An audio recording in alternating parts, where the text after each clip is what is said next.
Hello, I'm your host, Aiyah Saleh, and today we will discuss the use of drones in civilian life.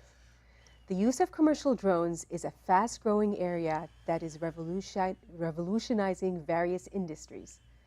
Drones are being used in everything from recreation to professional photography to real-time deliveries, among many other applications.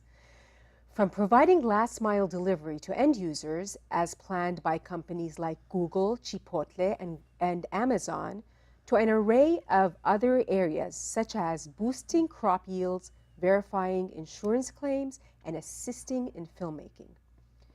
The fall in the price of drone technology has enabled both hobbyists and industry to enjoy what the technology has to offer. And to learn more about this, we have a wonderful guest panel. Newman is a hobbyist, Beth Charlesworth, who has been following the regulatory news on drones, and Doug Kreitz, a professional videographer. Welcome to our distinguished panel. Hello. Thank you. Thank you. Thank you. Peter, Yeah. you brought some toys for us. I brought my toys. Tell us about them. I've always been interested in flying toys. So something like 10, 12 years ago, my wife bought me a stocking stuffer at Christmas.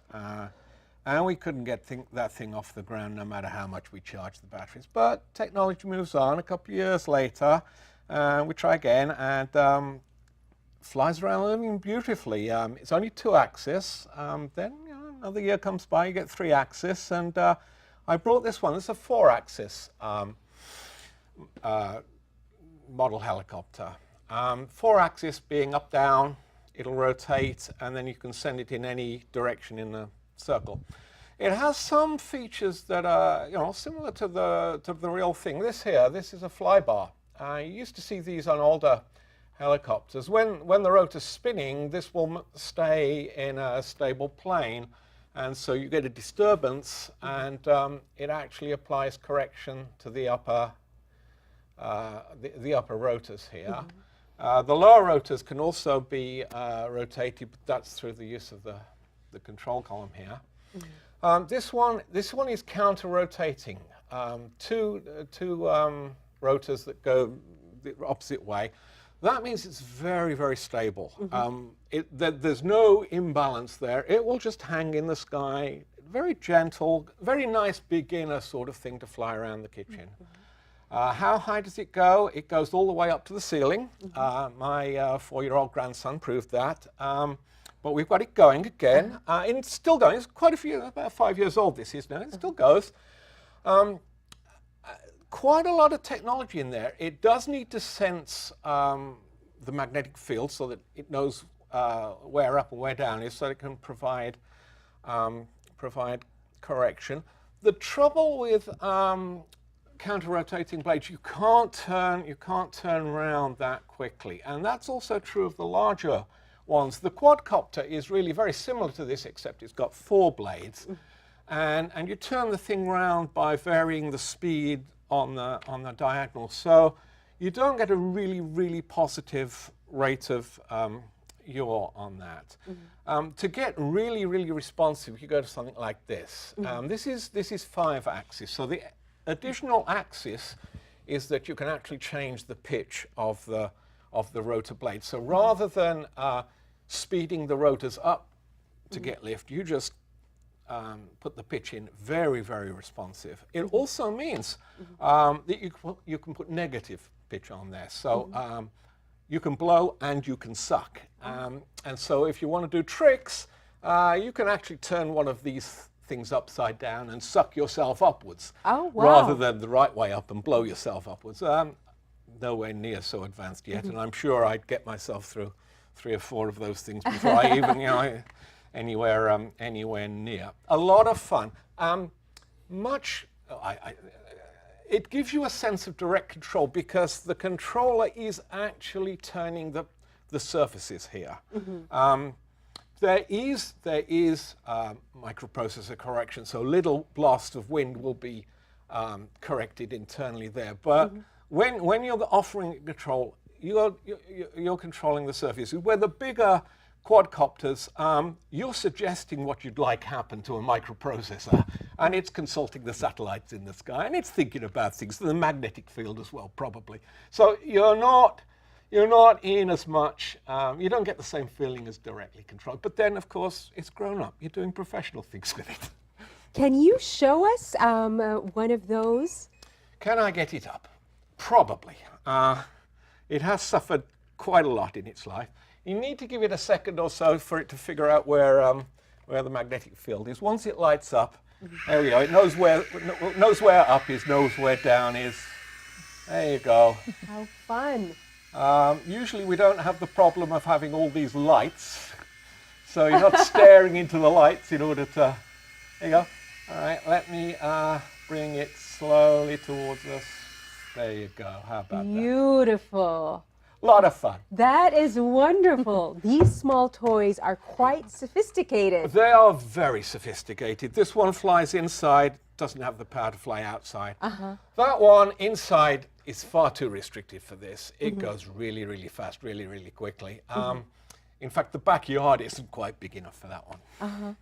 Well, thank you very much, Peter, for this Pleasure. fun demonstration. And now let us talk to Doug Kreitz about professional videography. I'm very curious about how you do your work with the use of drone. You brought a drone with you? I did. I did. This is the quadcopter, or the drone, and it's made by DJI. This is a Phantom 2, which is 2 years old. They now are making the Phantom 4, which technologically is a lot more advanced than this one. It has things like avoidance controls. If you go up against a wall, it will stop that. This is controlled by satellites, as Peter was saying. Once it's found the satellites, it will just hover. If I don't do anything with the controller, which is this device, it will just hover. It also has the capability, if it runs out of battery, to fly home. It will actually fly where it started without my controlling it at all, which is very, very handy, so you don't lose your drone. Do you mind if I turn it on? Yes, please, go ahead.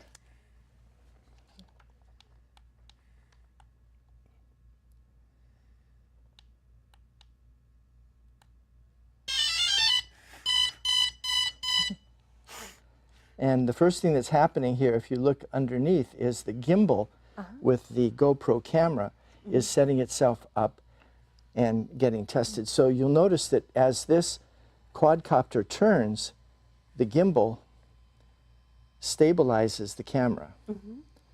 So as I'm going up or down, it will actually do that. And then I have a control on the bottom here that will actually allow me to shoot video straight down or forward. Oh, wonderful. And you have used this in your work already in several items. Correct. You brought a video with you. We would love to see this video. And could you tell us a little bit more about it? You bet. So this is a video of some real estate. And the whole idea here is to use what's called a crane effect, or a crane shot effect. You'd have to hire a very expensive crane with a camera on it in order to get this, but I was able to do it simply using the drone. So getting the type of crane shot, this next shot is going to be what's called a trucking shot, which is going sideways to the activity. And this can be used a lot in real estate. This is a dolly shot going down the street in the neighborhood. So you can see it's incredibly versatile in its ability to get around and do various angles and shots for me. Beautiful, great work. Thank you. I love that. I Thank you. love that drones are helping reduce the barriers to entry in creating high quality films and footage. And that is a beautiful demonstration. Thank you very much, Doug. Could you please tell me a little bit more about the enthusiast community and how they are coordinating with authorities in terms of dispersing information regarding regulations and so forth? Well, there's a lot of information out there about regulations for drones. I think it's important to differentiate between hobbyists and people who want to use it professionally. So the FAA has been doing rulemaking for the last couple of years, and as Beth will tell us, just recently we've had a breakthrough on getting certified for doing commercial drone photography.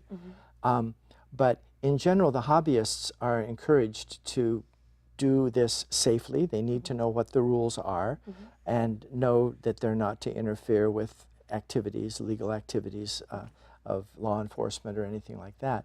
But in general, there is one organization, which is the Academy for Model Aeronautics, the AMA, which is very, very good at advocating for hobbyists as well as people who want to do professional, and have had a big role in rulemaking and have helped the FAA do that. Plus they give notifications on new technology and all of that.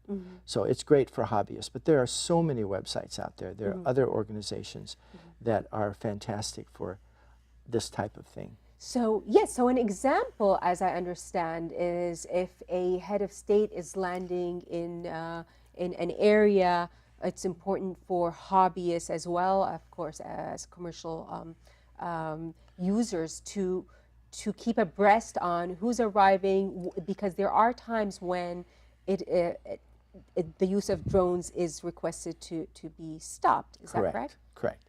Peter could continue to fly his drone in his living room. In my living room, yes. But yes, the AMA actually sends out notifications saying that there is a period where absolutely no private aircraft and anything like an unmanned vehicle like this can be flown for sometimes 24 or 48 hours because the president or some other head of state is here.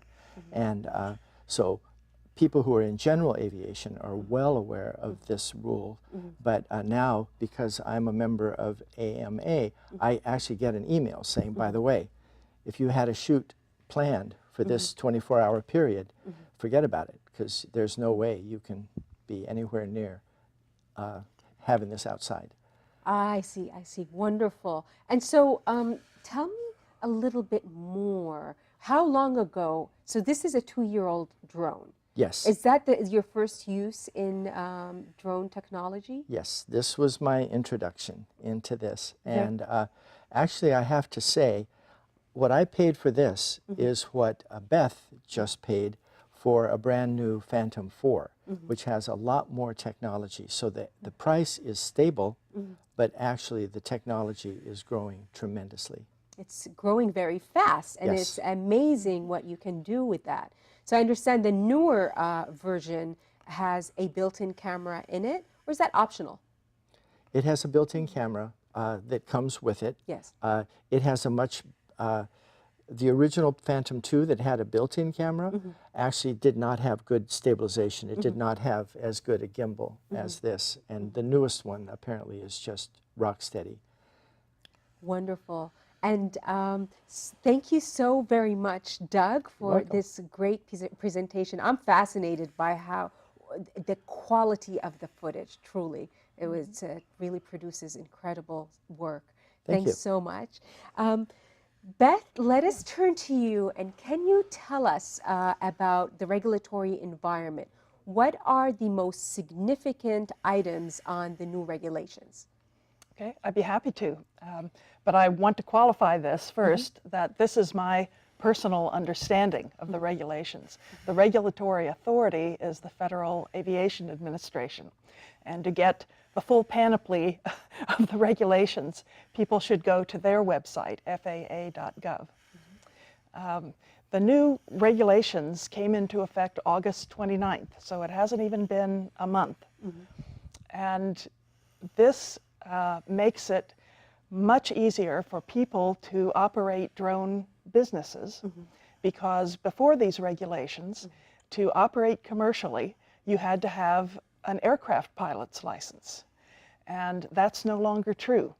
Now, to operate a drone like this commercially, a drone up to 55 pounds, you need to be at least 16, you need to be checked out by the TSA, and you need to pass a test. And I understand it's a 60-question multiple choice test. I spent last week at the Interdrone conference and learned about this and other things. And people there who had taken the test said that it was much harder than they anticipated, and that the hardest areas were learning to read and interpret and make decisions based on aeronautical charts and understanding the meteorology affecting drones. But people now can make appointments since August 29. Costs $150 to take the test. If you fail, you can take it again. And that's how people are getting into the business now. Oh, how fascinating. And so what are the difference in legal requirements between a hobbyist drone and a commercial drone? Okay, well, they are quite different. The commercial drone, as I said, to be the operator, you have to pass the test, and this applies to drones up to 55 pounds, which certainly includes that, which is about, what, 2.5? 2.5 pounds. 2.5?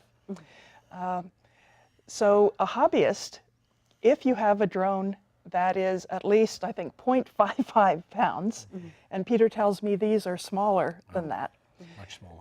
But if you have a drone that's at least that weight, even if you're operating it for fun, you have to register it with the FAA online. I think it's only about $5 to do that. And they give you a number that you have to put on all drones that you operate that is unique to you, so that if something happens, they know who to come to. Wonderful. So it is important to stay on top of the regulations and see what changes happen. And this is brings us to the area where there is discrepancy between federal law from the Federal Aviation Agency Administration and the local authorities. Could you tell us a little bit more about this discrepancy and what is happening there? I can tell you some of that because it's an ongoing source of litigation right now. The Federal Aviation Administration has the position that it always has and still does have authority over the nation's airspace, and therefore all authority over drone operation. Nevertheless, localities and some states have passed their own laws. For example, at the conference I was told that Nevada passed a law that you could not operate a drone under 250 feet. The FAA says without a specific waiver, you can't operate it over 400 feet. So in Nevada, you only have this band of possible operation, which is unique to that state. But again, I understand this is being litigated in many areas. The advice we were given was to research carefully all the regulations, municipal, state, federal, when you fly commercially, and to make copies of them, take them with you, because police, neighbors, onlookers often do not know at all what the law is, and you may have to educate with the actual documents. This is very interesting, and it takes us to an area where striking a balance between safety and innovative use of drones is can be very tricky and challenging. Can you give us an example of where that is happening and how to manage it? Well, I could give you one example I heard of about where that happened and problems were created, and that was after the Nepalese earthquake occurred, that people with good intentions came from all over the world and brought their drones and wanted to use them for search and rescue, for surveying damaged buildings, so that there were just dozens of drones in the sky at any particular location interfering with the rescue efforts. There's an NGO which was given the responsibility of coordinating this and bringing down the unofficial drones that were a problem flying, and they're now working with the Nepalese government to create a way for the Nepalese government to take over that function. This is really great that there is coordination efforts, and I am very curious about the additional ways that drones are being used. So they're being used for rescue efforts, but what are the most significant ways that drones are used commercially at this point in time? Okay. My understanding is that the single largest market segment by revenue is not video and cinematography, it's agriculture. It's called precision agriculture. And farmers are hiring drone operators, or many even have drones themselves to survey their fields and see what needs water, more water, less water, more fertilizer, less fertilizer. I even learned that in Australia, farmers are using facial recognition software on their farm animals to inventory them. So that's the biggest section right now, but the fastest growing market segment, and the number 2 in size, I was told, is real estate. And that's similar what Doug has been doing to help realtors market properties by taking attractive drone video of them. That also includes things like golf course maintenance. And then the third largest segment, I was told, is construction. So that before a large building is built, a drone can be sent out to survey the property from above and create a 3D model of the land. So elevation is known. Look for anomalies that haven't been found so far. And then as construction progresses, there are regular drone overflights to make sure everything is happening according to plan. And so how do you see the growth in this market commercially? I mean, it's growing so fast. There are projections that the local market is going to grow up to, $20 billion industry in just a handful of years. What other ways are drones being used? There are hundreds of other ways. I mentioned wildlife management and search and rescue, utilities. I spoke with a woman who's an engineer who was, within the past couple of years, selected by a large Midwestern utility to start up a drone department. And they are now surveying power lines, power poles by drone. How fascinating. Which is much cheaper and generally safer than having a human being do it. Similarly, oil companies surveying oil pipelines. That's happening. And of course, law enforcement, sometimes emergency relief if there's a flood, to send drones up and map where the flood actually is and where resources need to be dedicated.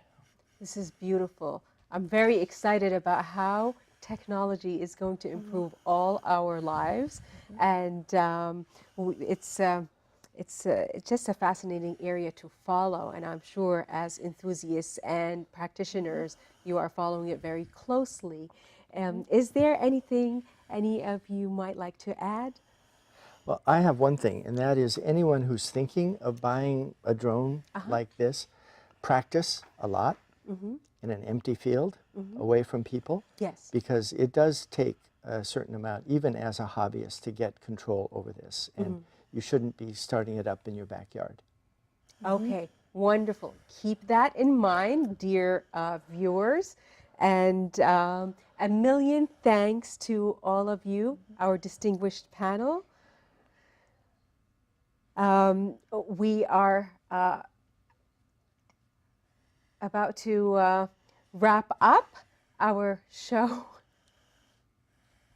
The drone laws and regulations are constantly changing, and this is something that we are trying to keep up with and keep up to date with, because we need to balance between safety and creative use. So please remember that go out there and have fun with the drones, but stay safe, and thanks a lot. See you next time. That'd be fun to fly. Man, send that around the park. Wow.